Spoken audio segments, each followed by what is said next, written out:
All right, what's up, YouTube? This is BoxingWave.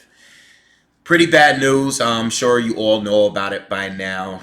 Regis Prograis is supposed to be withdrawing from the World Boxing Super Series against in the finals against Josh Taylor at 140. And yeah, he's basically saying he's gonna file a lawsuit. Him and Ludabella, his promoter, are going to file a lawsuit against the World Boxing Super Series. Okay, for breach of contract. All right. Fortunately, these guys have had issues in the past as far as payments. I know we had an issue with Iron Baranchek uh, leading up to the Anthony Yiggett fight, okay, or post the fight or something. I can't remember. I remember the reports back then. It was either before or after the fight where Baranchek, who's also promoted by Lou DiBella, okay, saying that the money was either late or fighters weren't getting paid. And if you look at the crowd, you can see that no one goes to these fights, which is very unfortunate. All right. Um, it's very unfortunate. I actually just made a video about 140. Okay, I think right now, from what I'm reading in my comments, it seems like the diehard fans is loving this division the most. The most right now. Um, and unfortunately, this is was the biggest fight of the division, in my opinion. These are the two best guys. I know Ramirez is the most proven now because he just beat Maurice Hooker and he's unified now. Okay, but before that fight went down, this was the two best guys. These are the guys that was in the World Boxing Super Series. Okay, and they made it to the finals.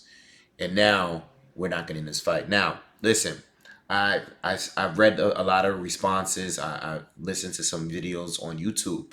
A lot of people are going straight at Regis Prograis, saying that this is some kind of ducking tactic. Okay, I'm not going to say that because I don't know. I don't know what's going on. I know in this most recent article that I read on Boxing Scene actually gave a breakdown of what he was supposed to get paid.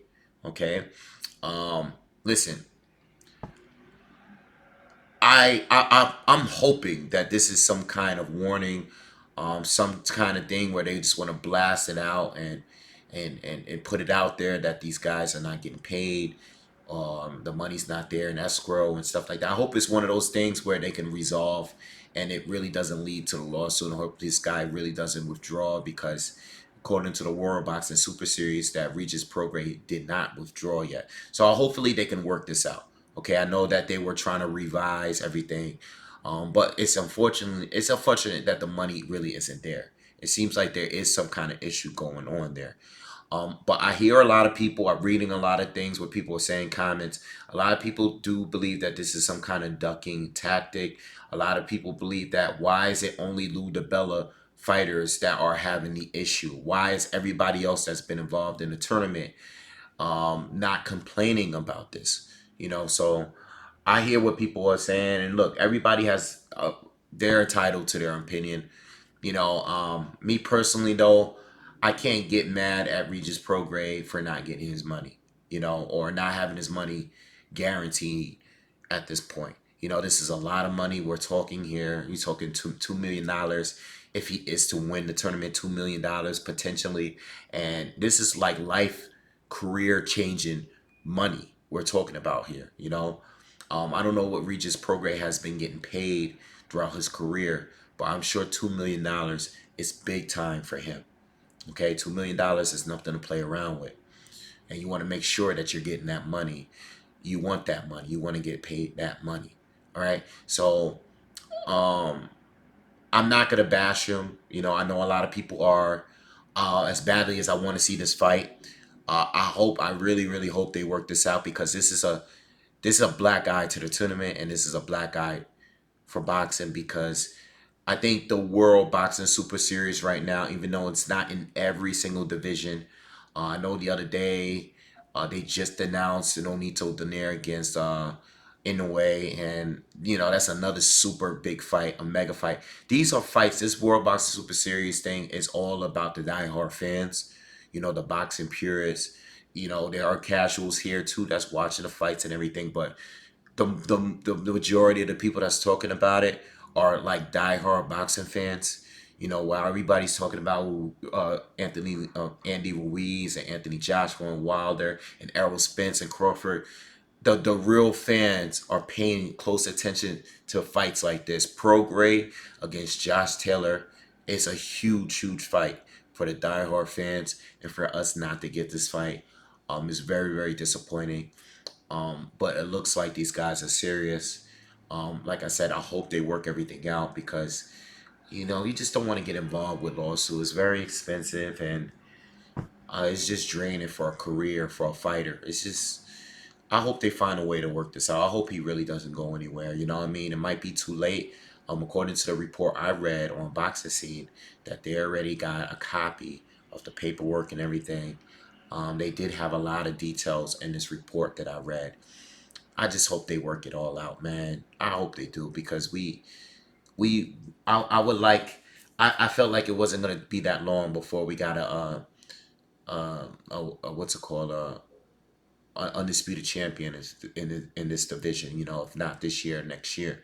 By next year, before the summer, probably we were gonna have an undisputed champion.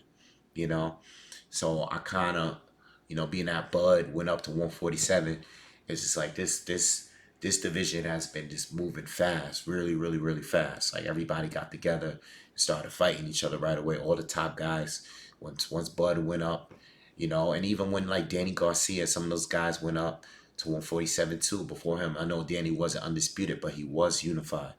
Okay, but a lot of fighters that was at 140 at that time, just like the time before him when Tim Bradley was down there. I felt like 140, it was easier for 140 to get the best matches together. So us to hear this news is a huge blow to the sport, to the division, and I'm hoping they can work it out.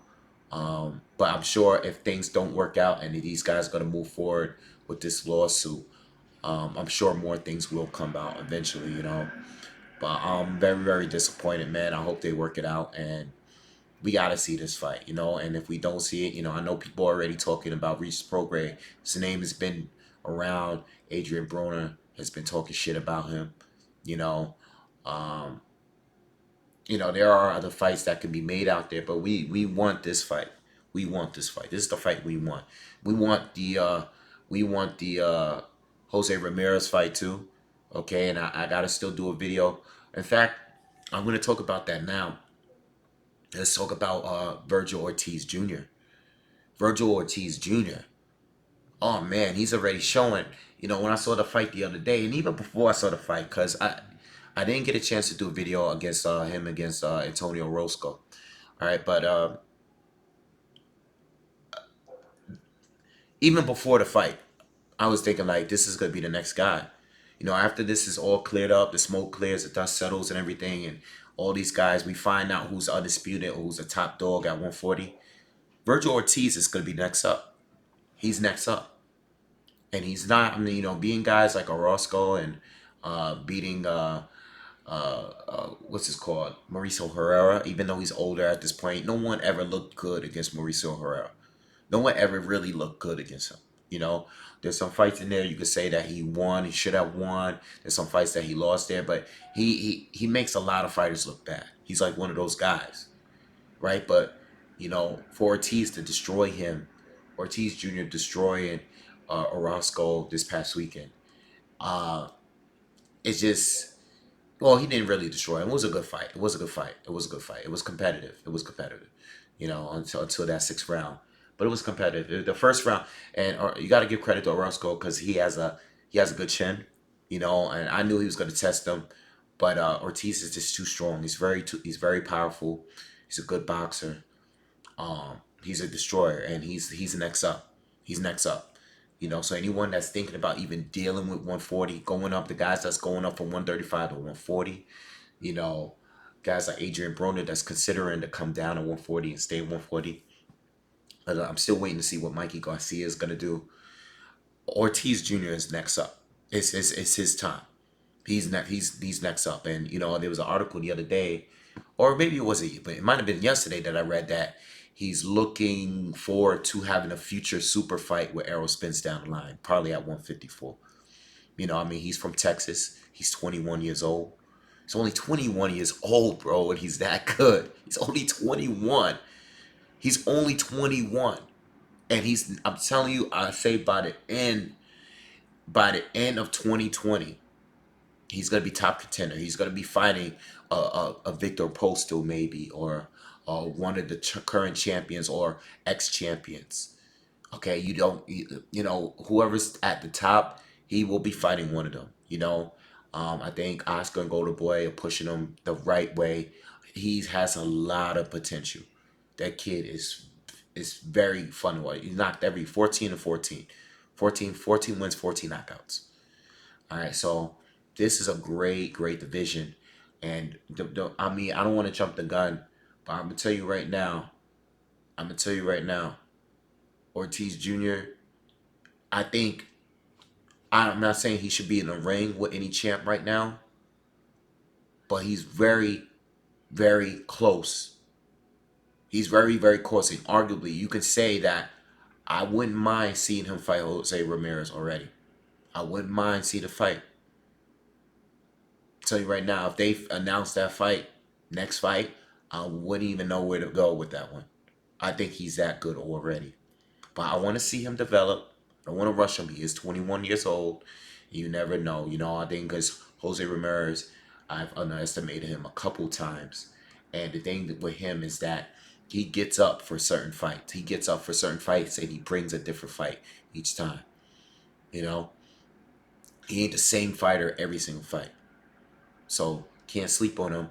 But Ortiz is not that far away. Not that far away.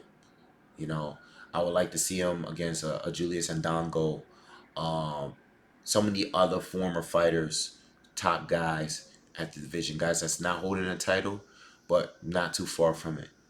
Ortiz Jr. He'll be up. So anyway, that's my thoughts on everything, man. I hope they work the situation out between Prograis and Josh Taylor. We need that fight. We need that fight. We need that fight. They need to work on that fight. And I'll tell you one thing. Listen, if this World Boxing Super Series thing doesn't work, we still want that fight. If you want to sue these guys, sue with them, do whatever you got to do. But if someone's willing to put this money up for this fight and make this fight happen, work on that fight. This fight should be going down. Period. World Boxing Super Series or not. You know.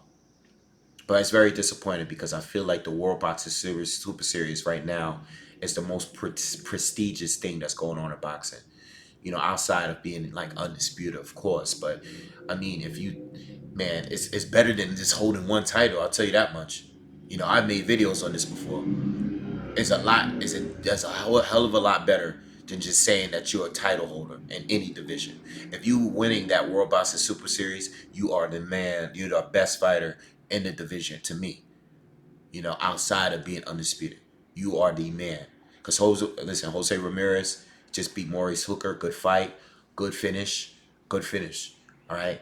Hooker was undefeated. Ramirez is still undefeated.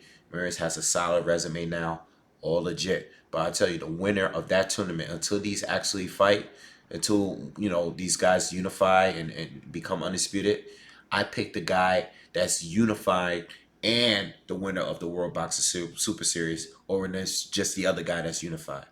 Because you want it in a tournament setting, and I respect that more. And that's with everybody in every division.